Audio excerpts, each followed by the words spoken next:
Drawing cupcakes with shadows. For this project, you'll need a paper, some markers, and a pencil. First, you're going to take your paper and you're going to fold it like it's a long boat and try to match up the corners and crease it. Then you'll fold that over one more time. Match up your corners and crease it. Now, when you open it, you should see 4 rectangles. And we're going to use that as a guide to where to put our cupcakes. So you're going to take your pencil and you're going to draw a line angling in on one side and in on the other. Make kind of like a smile shape at the bottom. And then you can decide what your cupcake holder shape will be like at the top. Like, is some of the cake batter going over the edge, or do you want it to be pointy? It's up to you.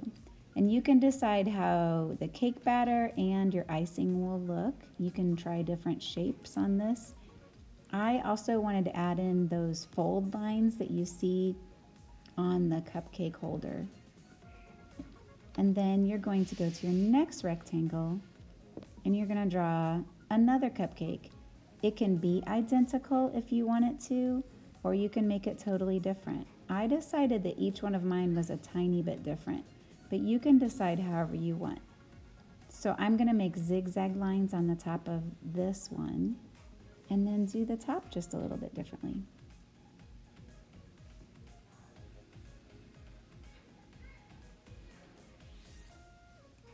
Now I decided once I made that part of the cupcake that I needed to erase part of it because I wanted to put like what looks like a dollop of icing or maybe whipped cream on top. And so I had to erase part of it. So sometimes you'll have to do that. So it's a good idea to always draw light till you know it's right.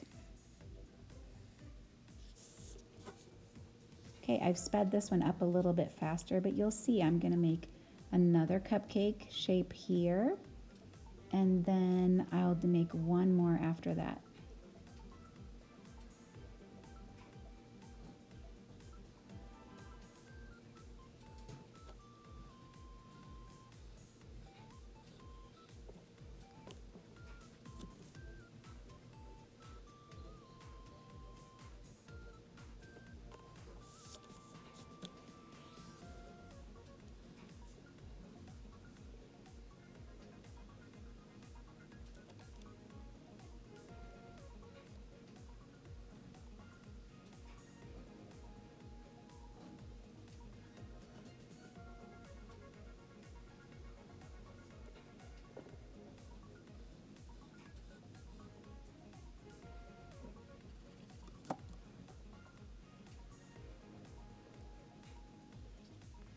Now you're going to take a ruler or just something that's straight. It doesn't have to be a ruler, but you're going to make the edge of the table. So I'm going to make a mark until I reach the cupcake, jump over the cupcake, make another mark, jump over the second cupcake until I get to the end so that it looks like that's the edge of the table.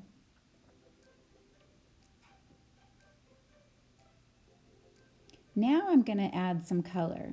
You can add as much color as you want, or you can leave parts of it white if you want it to just be white icing. But go through and add some beautiful color. Then I added a little bit of color to the wall. And then I decided to get out my Sharpie and actually trace around most of the things. Now I want you to take a marker or a pencil and make it pretend like it's the sunshine or a light shining in so that you can kind of figure out where your shadow will be.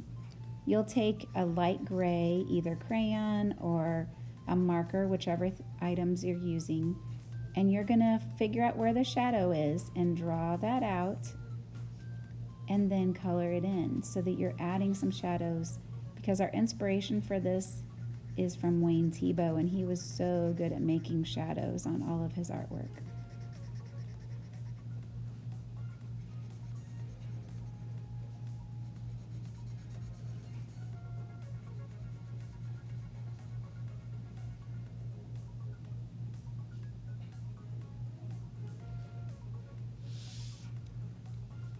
Continue to each cupcake until you have a shadow on each one.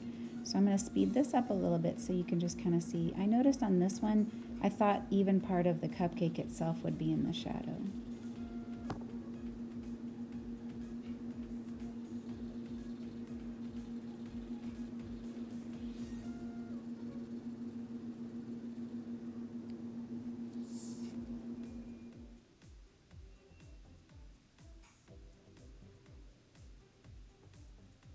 And there we have it. We have some shadows on our cupcakes. At the end, don't forget to sign your name somewhere at the bottom in one of the corners. And there you have it, your final product. So beautiful and looks so yummy.